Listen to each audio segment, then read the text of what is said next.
What's going on, guys? Car Review Guys here. My name is AJ, and behind us we have the all-new 2023 Mercedes-Benz GLC 300.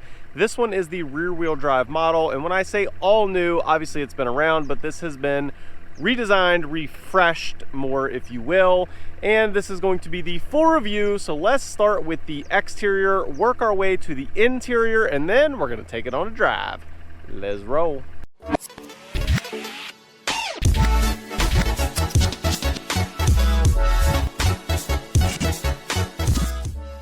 Starting right up front, you're going to notice the grille is different than previous year models. The Mercedes-Benz emblem is quite large. That is literally as big as I can stretch my hand. And the lights are all LED, and look at that, LED high performance. Hopefully you can see it without the reflection right there. They are really bright. But there is actually an upgrade. They're like projector lights, and they will project out in front. I actually showed an example of that. That is on the EQS as an example. So if you guys want, you can go check those out in one of those videos. Moving our way around, there are some different size wheels. In particular on these, you are going to have some all seasons, and they are 235 55 19s. You will notice on this there is black molding around. If you would like that to be body color or paint match, you will have to get the AMG package put on this. Working our way around, your mirrors on no matter what trim package you get are all power folding, and this one has the optional 360 camera on it. That is also a package. Moving to the door handle, it does have keyless entry. You're going to notice the subtle little mark there. To unlock, you just simply put your hand on the inside, and it is on all four doors, which is certainly nice. You guys know, huge fan to have it on all the doors. Just makes it that much easier. Working our way around, you're going to notice some of the little parking sensors around it. Pretty subtle and pretty normal.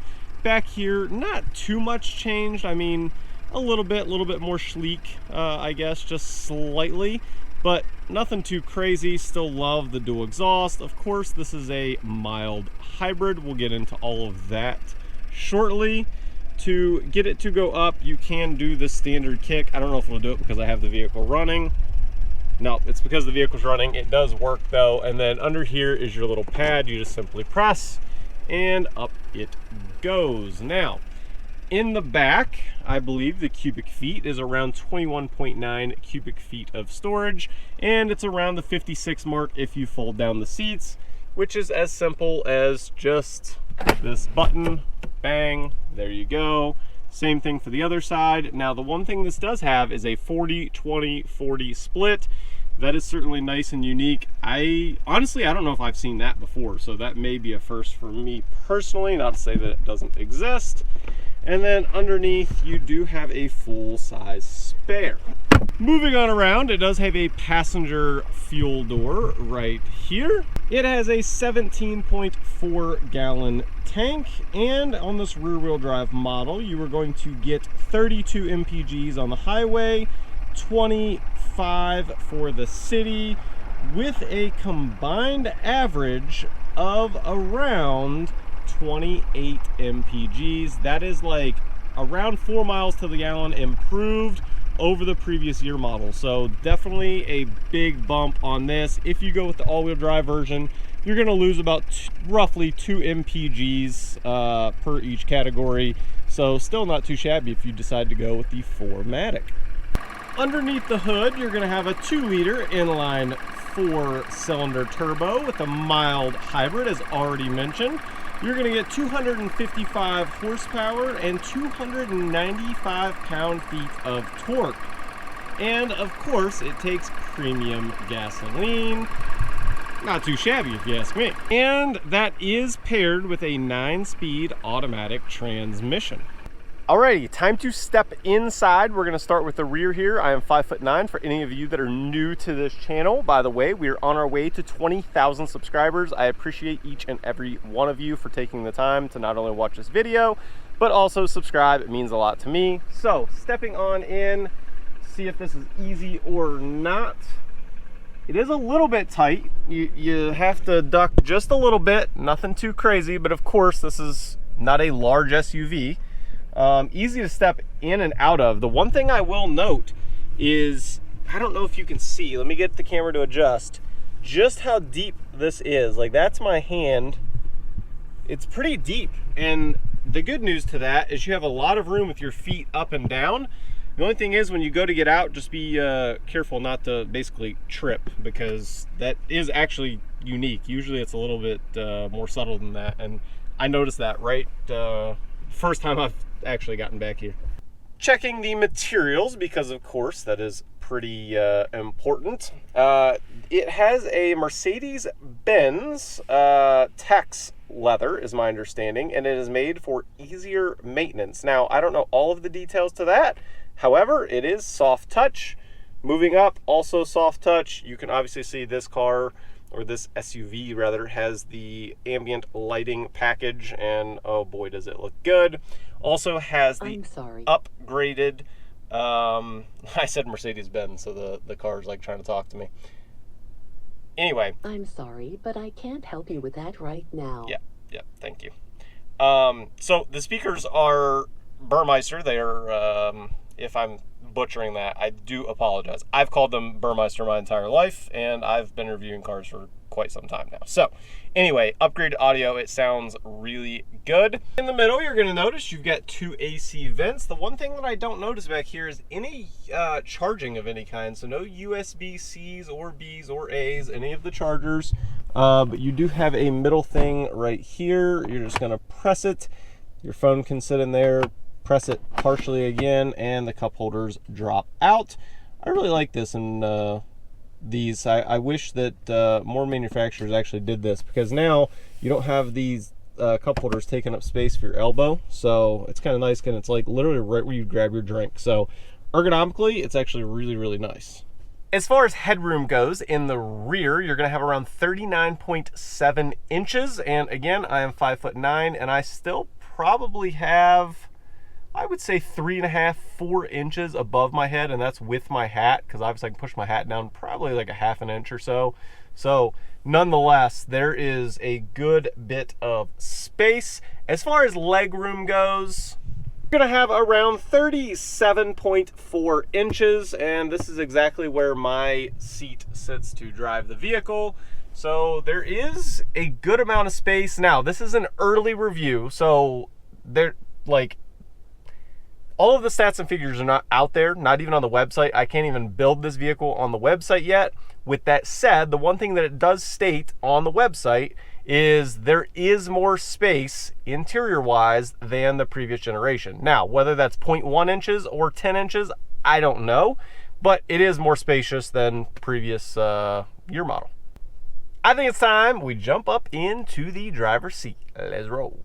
Really quick, before we jump into the front, let's test the how solid this feels.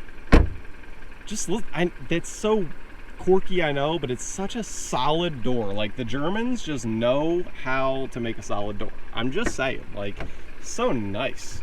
Okay, stepping into the front here. Much easier to get into the front. You saw how fast that was. Very natural to get in, so obviously I would prefer the front to be easier than the rear, and it is, because the odds are it's probably going to be children or whatever in the back. Obviously you may have adults here or there, but nonetheless it's still easy to get in and out of. You just have to be a little slower in the rear than the front. Looking over at the driver door, very similar to the rear with a few more buttons. You will notice that it does have memory seating. This particular tester only has the heated seats. There is optional ventilated as well. Wish that had that for my tester, because it's like 110 degrees here in Arizona this week, so I'm missing that this week for sure. So if you're thinking about getting it and you're in a hot state, definitely upgrade to the ventilated seats. I've been in other Mercedes-Benz that do have it, and it is super nice. Now, window switches are all one touch, which is nice. They feel nice. They feel premium. This aluminum also feels premium. It looks nice as well. Moving up, you're going to notice the wood. It looks really good as well, in my opinion. Like over here's a bigger example of it. Looks great. In the middle, you've got an all-new screen, 11.9-inch screen. In front of us, we have a 12.3-inch instrument cluster. Looking at the steering wheel, this does have the optional adaptive cruise control. Over on the right, you're going to have your volume, phone, all of your different menu settings. Out in front of us, we can actually select different items, or different views, I should say. Let's get through all this, and then we can click this. And then here's your different options. So classic, navigation, like if we click navigation, here you can check it out. So you have it there, and you have it over there. I love that it just looks seamless. Checking again, let's go to classic to check that out. Pretty classic, not gonna lie. And then sport is pretty cool as well, showing your RPMs there. You have a pretty cool feel. You have your G-force indicator over on the left, which you can see that's where I had it. Understated, let's check this out. Actually, I haven't done it yet. Yep, pretty simplistic. I understand that now. And yeah, I mean, you have a bunch of other things. Let's off-road. Let's check her out here. Oh, okay, nice. So it shows you your steering angle, because I do have the wheel turned. Wow, it's got your elevation. Everything you want off-terrain. That is really nice. That's pretty cool. I've actually not tested that one before, so pretty cool. Let's put it back into sport here. This tester does not have heads-up display. My understanding that is optional, so not on this one, but you can get it if you would like it. This one, again, does have the ambient lighting. It's probably hard to tell right now. You will see that in the cinematic. I did it in my garage because the lighting was still bright enough to where you could see everything and also see the lights, so you should enjoy that. Like, just the amount of detail, like it's even up here and whatnot. Like, ambient lighting on Mercedes-Benz is the best. There's no one that does it better. I'm just saying there's nothing better. Moving our way down, you're going to notice is your different drive modes. You can select through them, which I can even do it on the screen. You have Comfort, Eco, Sport, and Individual, which you can go in and customize yourself. I find myself most of the time just in Comfort, to be honest. I do it in Comfort here, and Sport mode look for the front. That's personally just how I like it. You can do it however you like. Checking out the camera, we can simply press that. I will say this is probably the best camera you're ever going to see. Mercedes-Benz, I think, is just leading the industry as far as cameras go. It is so detailed, so unique on how you can just drag it around. And look at how detailed even the front grille is. Like, it's just amazing, like the amount of detail that they went through in order to get this. So certainly industry leading, in my opinion. You're going to notice it does have the fingerprint scanner down there, which basically you can load your profile if you have multiple people driving, and you can simply just press your finger on it and it'll do all the settings, the stuff and the things, which is really nice and convenient. Down here, you're going to notice there's a wireless charging pad tucked all the way back in there. So if I take my phone, it's not the most convenient spot, but it does help. It's all the way back in there. Hopefully you can see that. I know the lighting's a little bit brutal. This material is like a, I'll say a knockoff of a carbon fiber look is basically what they're going for. I do like this because there's other ones that have all piano black, and while the piano black looks really nice, I think it will get scratched up. But it's whatever, I guess, you want to go for. You'll also notice 2 cup holders in there. You're going to notice a little key icon. You can set your key right on there. Checking out the center console, you do have some chargers in there. USB-Cs, 2 of them. You got a little thing that you can slide back and forth. Up above, you're going to have a little fingerprint slider, or heat sensitive if you will, just like everything else in the interior. And you're going to open up your panoramic roof. It's going to get bright. It is a really good size too. Like, it goes all the way back there. And that is real time, the amount of time the shade takes. You're going to notice there is dual zone climate on this, which I love. Dual zone climate makes things that much better for a marriage. Just saying, it's a marriage saver. Let's click the home button here. Everything is really easy to use. You can just simply press. It's very responsive, very crystal clear, great infotainment screen. checking materials one more time. Down here, where your knee would hit, it is a soft material, so that is what I expect in a luxury vehicle. Everywhere you're going to touch, it should have the soft touch here, so pretty nice. Going over some of the dimensions on this vehicle, your overall length is just under 15.5 feet. Your curb weight is around 4,100 for a round number for you guys. That's your curb weight. And then your overall height is right around the 65-inch mark. It's technically 64.6, but that is what you are looking at for your overall dimensions. So that way, if you're wondering if it's going to fit in your garage, well, hey, now you know. Before we get this redesigned GLC 300 out on the road, we got to roll the cinematic. Let's roll.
Hopefully you guys enjoyed the cinematic. It is certainly a beautiful looking small SUV.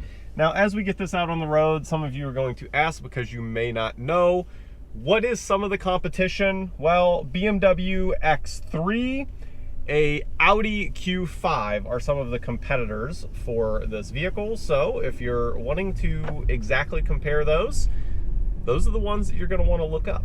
With this vehicle pushing 255 horsepower, you may ask, what is the 0 to 60? Well, Mercedes-Benz has said it is 6.2 for the 0 to 60.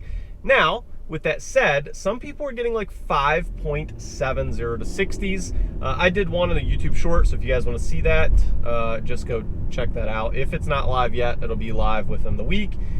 Because I try to keep all the vehicle content together if I can. One of the main points for me in a luxury vehicle is it quiet or is it not when you're riding along? With that said, it is reported to be around the 55 decibel mark on the interior. It's probably in the top 3 for luxury vehicles is my guess, just based on everything else that I have driven. And it is quiet. I mean, Mercedes-Benz always does a good job with the interior being quiet and smooth. Now, transitioning over to smooth, the suspension, how is it?